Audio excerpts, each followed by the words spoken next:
Meu irmão e minha irmã, depois de falar muito sobre comunhão com Deus, que é a base sólida para um ministério de sucesso, é depender do Espírito Santo, depender de Deus. Então, depois de falar sobre comunhão, entramos agora no miolo do nosso curso e agora vamos falar sobre o sermão, tá ok? Então, essa é uma pequena aula de introdução ao módulo e gosto muito de citações. Essa de Pitágoras diz assim: com organização e tempo, acha-se o segredo de fazer tudo e bem feito. Sobre sermão pronto, aqueles sermões prontos que você acha na internet, que vem nas revistas, que vem nas programações. Não que eu ache errado pregar um sermão pronto, daqueles que alguém criou e pregou primeiro. Eu até já preguei uns 2 ou 3 deles, mas preste atenção. Deus nos dotou de uma capacidade intelectual que nos proporciona realizar esse trabalho. E a partir de agora você terá um contato mais direto com a pregação e verá que montar uma pregação é uma tarefa simples, mas que exige dedicação. Antes de entender os tipos de sermão e aprender a como montar cada um deles, você precisa entender primeiro a estrutura do sermão. E, como já disse Platão, um discurso tem que ser igual ao corpo de um animal. Deve ter cabeça, corpo e cauda. Então, a estrutura de um sermão, ela é bem simples. Veja só, ela é composta de introdução, de desenvolvimento e de conclusão. Viu como é simples? À primeira vista parece uma estrutura de uma redação, daquelas que a gente fazia na escola no ensino médio. Essas 3 partes, embora separadas, devem ser homogêneas, de forma que seja possível separá-las sem destruir a harmonia do sermão como um todo. Então, com esse pensamento de que o sermão é dividido em introdução, desenvolvimento e conclusão, vamos para a primeira parte dele agora. Vamos ver sobre a introdução do sermão.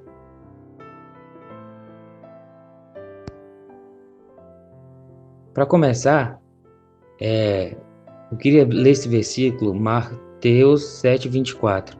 Portanto, quem ouve estas minhas palavras e as pratica é como um homem prudente que constrói a sua casa sobre a rocha. Claro que Jesus não estava falando sobre pregação nesse versículo, nessa fala. Ele não estava se referindo à pregação. Mas, se a gente pegar essa ideia como base de que a casa deve ser construída sobre a rocha, se a gente fizer um paralelo com a pregação, a gente vai entender que a introdução, ela sustenta o restante da pregação. Se uma introdução for muito falha, vai fazer com que os irmãos não tenham interesse em continuar assistindo o sermão. Se, por outro lado, uma introdução for bem chamativa, isso vai fazer reação contrária, com que os irmãos fiquem vidrados na pregação. Tá ok? Tem a ideia de um filósofo, Cícero, conhecido como uma das mentes mais brilhantes e um dos melhores oradores que a Roma antiga já teve. Ele falou sobre introdução. Ele falou o seguinte: a introdução é a oração que prepara o ânimo do ouvinte para bem receber o restante do discurso. Aí você vê a importância da introdução. Existem 3 tipos de introdução.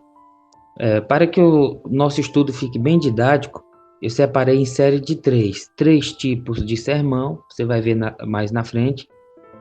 Você vai ver aqui que a introdução são 3 tipos de introdução. Você vai ver que a introdução se divide em 3 etapas. Você vai ver depois que a conclusão também se divide em 3 etapas. Tudo isso para ficar mais didático, tá ok?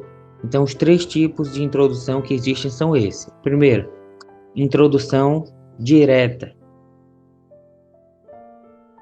Temos a introdução direta, temos a introdução indireta e temos a introdução interrogativa. Vamos ver aqui cada uma. O que é a introdução direta? É aquela que vai direto ao ponto e sem rodeios fala o objetivo do sermão. Um exemplo de introdução direta. Hoje nós vamos estudar sobre a travessia do Mar Vermelho. E após o término, a igreja vai ter aprendido 5 passos de fé que Moisés deu e que nós também podemos dar para chegar ao céu. Introdução direta. Agora vamos para a introdução indireta. Qual é a diferença? Ela é mais subjetiva. Ela pode começar com uma ilustração, ou então você pode contar uma experiência pessoal, ou então fazer uma citação. Pode também usar uma técnica de contar metade da história ou ilustração no começo, para depois contar o restante no final. Mas essa é uma técnica que você vai aprender no capítulo, no módulo sobre ilustrações. Vamos ver um modelo aqui sobre introdução indireta. Após os cumprimentos e saudações da igreja, você pode começar com essa ilustração. O general Lee dirigia-se de trem para Richmond. Havia muitos homens no carro. Numa destas estações embarcou uma senhora bastante idosa e visivelmente enferma. Tinha já percorrido quase todo o carro. Quando chegou junto do general, que se levantou e lhe deu lugar, imediatamente muitos homens se ergueram para oferecer ao atencioso militar a sua cadeira. Obrigado, cavalheiros, respondeu ele. Onde não há lugar para uma senhora idosa e respeitável, muito menos haverá para um general. Aí então, continua a pregação, que pode ser sobre o tema de amor ao próximo. Característica desse modelo de ilustração é que ela prepara bem a mente dos ouvintes para o restante da pregação. Já vimos a introdução direta, vimos a introdução indireta, agora vamos ver a introdução interrogativa. É aquela que começa com uma pergunta que pode ser respondida no corpo ou no fim do sermão. Esse modelo também causa curiosidade. Vamos dar um exemplo. Você sabe por que Deus não quer que o crente leia a Bíblia? Antes de me julgar, fique atento, pois durante o restante do sermão, essa pergunta será respondida. Você nem imagina como isso desperta a curiosidade da igreja para ver perguntas desse tipo sendo respondidas. Eu sei disso porque você também ficou curioso nesse momento. Aí durante a pregação ou no fim dela, você explica que Deus não quer que o crente leia a Bíblia, porque ela não é para ser lida, mas estudada. Nós lemos jornal, revista e até livros, mas a Bíblia, a palavra de Deus, deve ser estudada de uma maneira especial.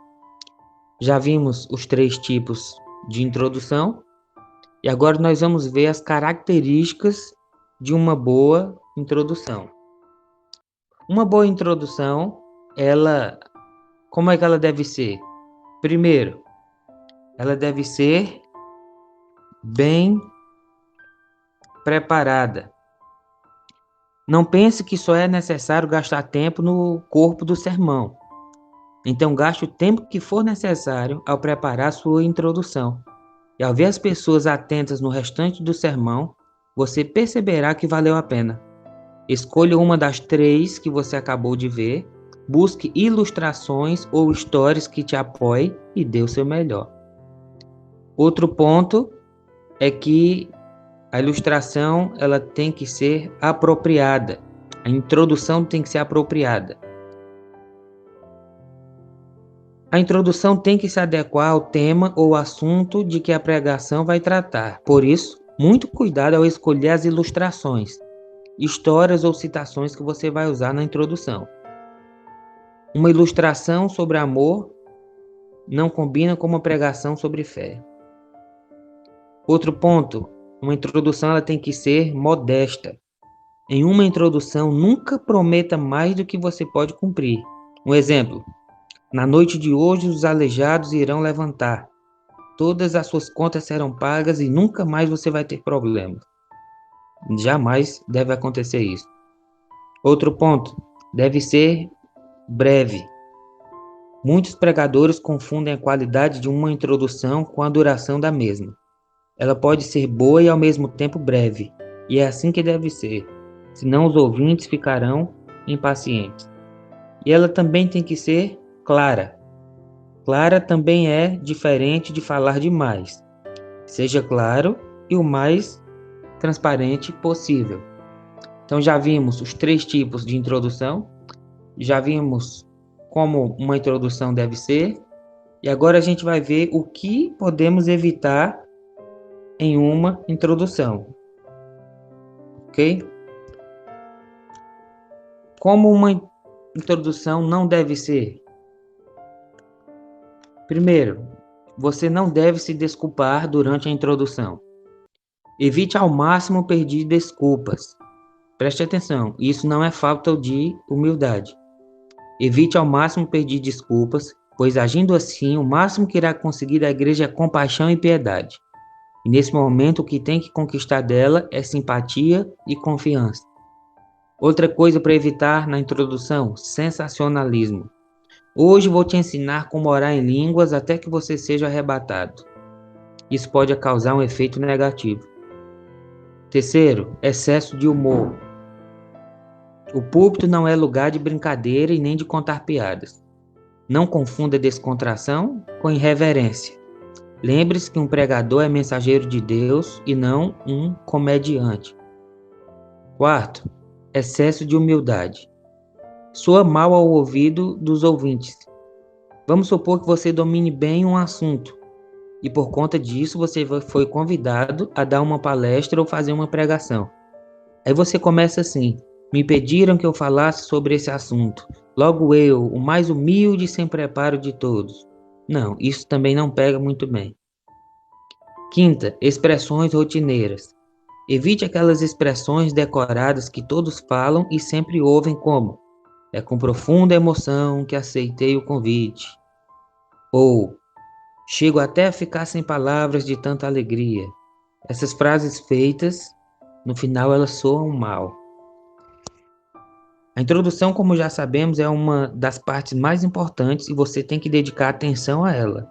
Então aqui está uma sugestão, e não uma regra, de como estruturar sua introdução.